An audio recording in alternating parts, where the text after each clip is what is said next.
Congressman Bilbray is back from Capitol Hill this morning. Yeah, here to talk about issues in Washington that affect you and your pocketbook, among other things. Good morning to you. Good morning, and the word is everybody go golfing. Don't go surfing this morning. Stay away from the surf. Why? Because you want to get out there, you want people in your way. Okay. Hey, let's start with, we got a big jobs report coming out today. Unemployment, economy, affecting a lot of people. People are real concerned about what's happening. Ben Bernanke uttering the possibility of a recession.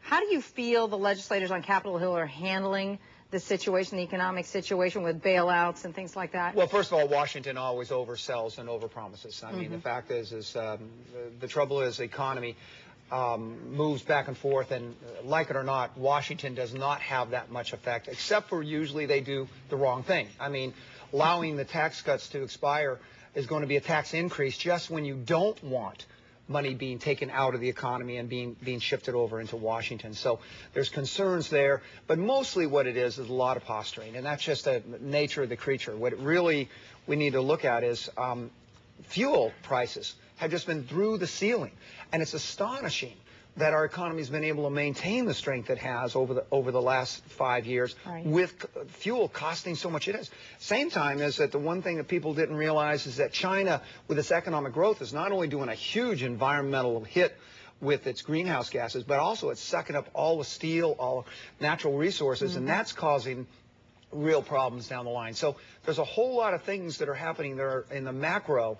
But, you know, we'll talk about it and we'll do a little shot. The biggest thing is try not to do too much damage while we're doing it. Well, let's talk about clean fuel. You mentioned that California developed a clean fuel policy back in the 90s. Ethanol, you hear people talking about that a lot. You have some thoughts on that, don't you? Well, I think that it's time we say that, look, this is really a ripoff of the consumer and the environment. When I was a member of the Air Resources Board in the early 90s, we had the scientists show us that ethanol was an emissions problem. It was a polluter, not a clean fuel.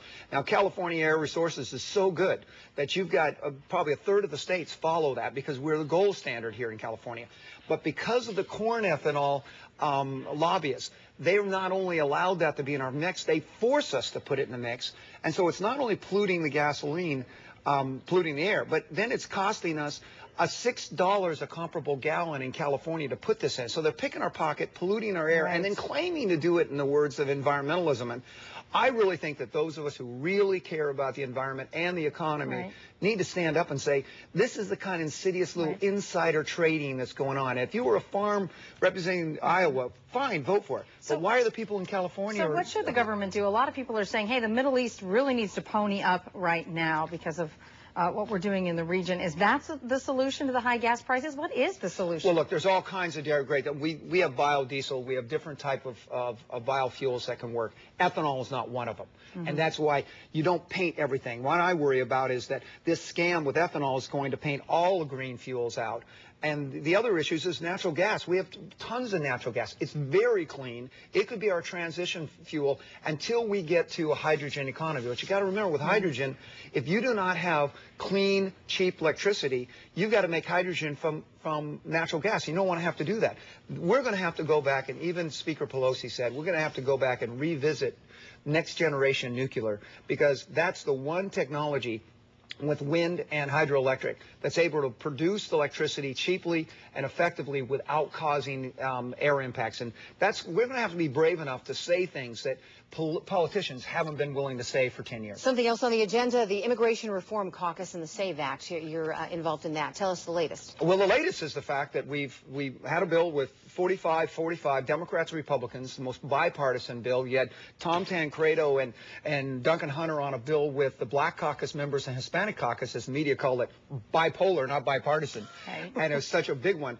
It has gotten now to where Ms. Pelosi promised that she would move that bill if 70 Republicans signed on. Well, we have over 100, so now we're doing a thing called a discharge, which is to bring the SAVE Act up.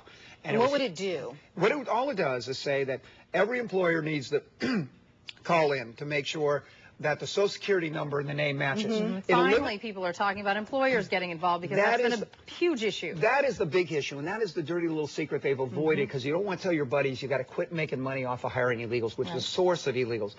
The fact is it also does a little thing that we find out that $50 billion of subsidies with tax write-offs for employers illegals, because we don't say you can only deduct the cost of employing legal employees. Now we're going to say, no, the IRS will come looking for you if you hire illegals. And then we have the judges and the jail space, so we stop this catch and release where you have 600,000 criminally illegal aliens running around. Huge issue here in San Diego. And Heath Shuler is a Democrat from North Carolina. We're going to force this to the floor. We're within 32 votes of people getting into it, and that's why, with Heath Shuler being the quarterback from the Redskins, we call it Operation Offensive Line, and it looks very good right now. You've got a lot on your plate, Ryan Bilbray.